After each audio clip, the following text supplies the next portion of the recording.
দেশে ফেরার পর থেকে বিএনপি চেয়ারম্যান তারেক রহমানের পাশাপাশি দলের ভেতরে বিশেষ মনোযোগ পাচ্ছেন তার কন্যা জাইমা রহমান। সাম্প্রতিক সময়ে দলের ভেতরে ও বাইরে জাইমা রহমানের কার্যক্রম ঘিরে এক ধরনের আগ্রহ কিংবা কৌতূহল তৈরি হয়েছে অনেকের মধ্যে। আনুষ্ঠানিকভাবে বিএনপিতে এখনো কোনো পদবি নেই জাইমা রহমানের, কিন্তু তা সত্ত্বেও তিনি আলোচনায় এসেছিলেন গেল বছরের নভেম্বরে প্রবাসীদের নিয়ে দলের একটি সভায় ভার্চুয়ালি যোগ দেওয়ার ঘটনায়।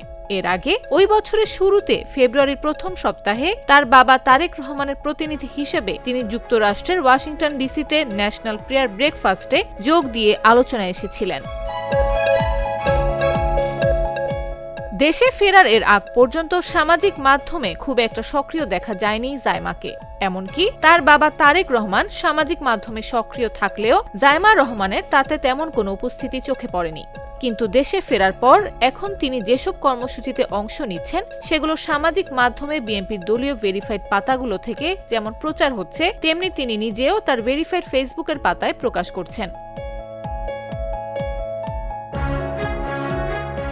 রাজনৈতিক পর্যবেক্ষকদের ধারণা, জাইমা রহমানকে ধীরে ধীরে সামনে এনে বিএনপির নেতৃত্বের ধারাবাহিকতা নিয়ে এক ধরনের বার্তা দেয়া হচ্ছে এবং ভবিষ্যতে তিনিও দলীয় নেতৃত্বে আসবেন এটি ধরে নিয়েই তাকে প্রস্তুত করা হচ্ছে। আবার কারো ধারণা, সংসদ নির্বাচনকে বিবেচনায় নিয়ে বিএনপির নীতি নির্ধারকরা জাইমা রহমানকে বিভিন্ন কৌশলের সামনে আনছেন, যার মাধ্যমে তরুণ ও নারীদের আকৃষ্ট করার একটি চেষ্টা থাকতে পারে।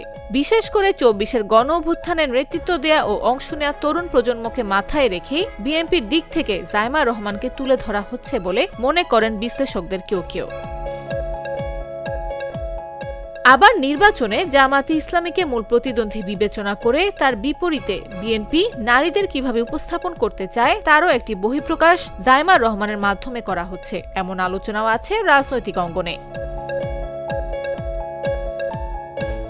যদিও এবারে নির্বাচনী প্রচারে তারেক রহমানের সঙ্গে মাঝে মধ্যে তার স্ত্রী জুবাইদা রহমানকে দেখা গেলেও জাইমা রহমান এখনও নির্বাচনী প্রচার মঞ্চে ওঠেননি। দলীয় সূত্রগুলো থেকে পাওয়া তথ্য অনুযায়ী জাইমা রহমান ১৯৯৫ সালের অক্টোবরে ঢাকায় জন্মগ্রহণ করেছিলেন। তার শিক্ষাজীবন শুরু হয়েছিল ঢাকার বারিধারায় একটি ইংরেজি মাধ্যম স্কুলে। পরে লন্ডনে যাওয়ার পর তিনি ম্যারিমাউন্ট গার্লস স্কুল এবং এরপর কুইন মেরি ইউনিভার্সিটিতে আইনে পড়ালেখা করেন। পরে যুক্তরাজ্যেই ইনার টেম্পল থেকে বার অ্যাট ল সম্পন্ন করেন তিনি। নিউজ ডেস্ক, জাগো নিউজ। গ্লিটারের টুইন লেমন ও অ্যান্টিব্যাকটেরিয়াল ফর্মুলা বাসনকে চকচকে জীবাণুমুক্ত করে আমাদের দেয় গ্লিটার গ্যারান্টি।